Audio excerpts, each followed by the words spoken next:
I had the most difficult time with losing my hair. Losing my breast, I could cover up, nobody was the wiser, but when you're walking around bald, people can identify that there's something wrong with you. In our society, we want to change our look, we change our hair. We cut it, we grow it, we color it. But when you don't have that option, and not only is your hair gone, your eyebrows are gone, your eyelashes are gone, your arm hair is gone, everything about it is just very traumatic. I made every excuse in the world not to go to the stores or anything. I kept telling everybody I'm afraid I'm going to pick something up, viruses or something like that, because I just felt so uncomfortable being so exposed. I can remember walking through the door and this young woman just started laughing.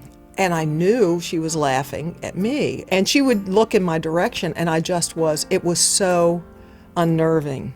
It felt very intimidating. And then as you walk around the store, you notice people looking at you. Going out in public was always a hard thing for me after the cancer diagnosis. And as I finished my treatments and I started to feel like I looked better, it was a little easier for me to go out in public, but I still had to have a family member with me in order for me to feel at ease. If I would turn to go down an aisle in the grocery store and there would be people in there, I would choose an aisle that there was no one on. It's a little dehumanizing the way you feel. One day, about 2 months after my last radiation treatment, I saw this woman in the cracker aisle. And I'm trying to ignore people staring at me, and I'm just getting my groceries when I come around the corner and I think I'm on the chip aisle, and at the other end is a young woman with a cart coming toward me. I could tell that she was trying to camouflage herself into the aisle, and I remembered that feeling. As she was in the aisle, she had her hat really low over her eyes. It's kind of like, you see me, but please don't look at me. She was really close to the aisle, so that way if anybody were to walk back and forth, that they wouldn't bump into her or have to say excuse me to her. So she was trying to be incognito, kind of like the movie stars when they go out in public.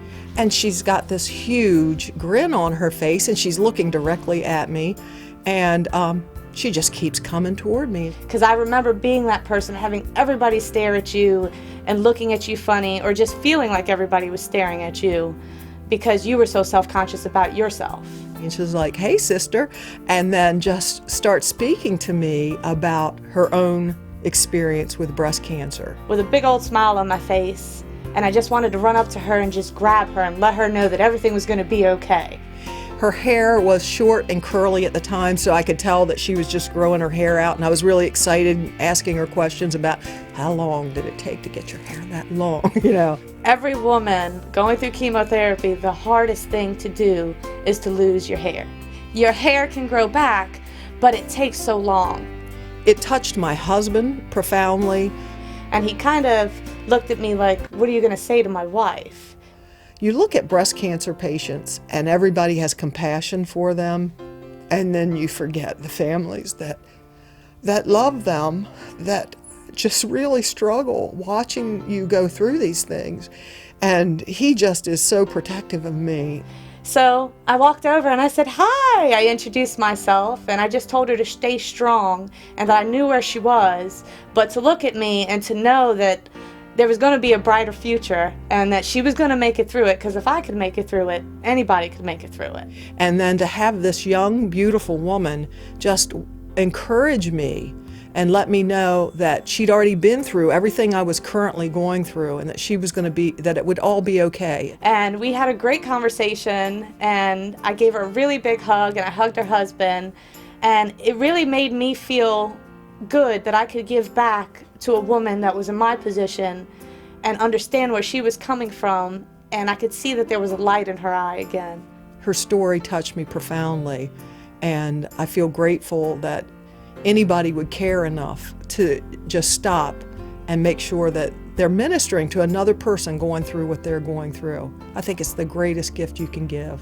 I couldn't let her disappear because I knew what it was like to feel that way, and to let her know that she was just as beautiful as she was before, and she should let her light shine and not be discouraged by the way that she looked, because she was a warrior, and warriors have to go through a battle. I had never met this young woman before, and she just was so charismatic and so compassionate, and really just set me so at ease. Coming from a woman or a person who's actually been through the process and knows exactly what your inner deep feelings are that you'll never share with anybody. It touched more than me, and it was so beautiful because it made me feel very special at that moment, standing in that aisle with this woman. I thought, man, I couldn't be in better company. And she hugged me and she encouraged me, and I have, it's one of those things you just don't forget. And I felt like maybe, just maybe, I made a difference. By the time we got done at the end of the aisle, I had a whole different attitude than I had leading up to that. She made me proud to be sporting my ball cap and my bald head because, there I was looking at this woman 20 years my junior who had everything on the line, and she just set me at ease. She just made me feel like, I'm doing this, you can do this, we got this. I walked away and I just felt so wonderful inside. I felt like I changed.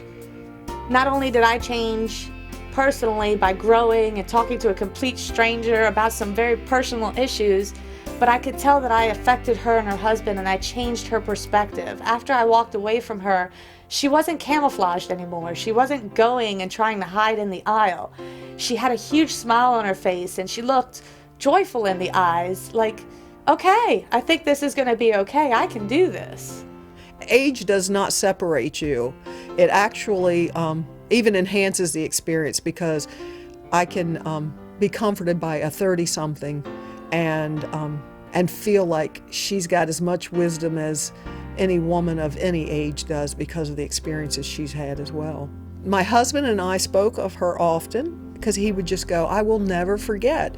But I always look for her, and since then I have not run into her in the store. But due to the sisterhood of a program like Women Supporting Women, I walked into the office one day to volunteer, and lo and behold, who walks in to help? And here we are. My dear friend. Women Supporting Women not only helped us at the beginning of our journey, but it helped us reconnect after, which really speaks to the organization and what it does beyond cancer.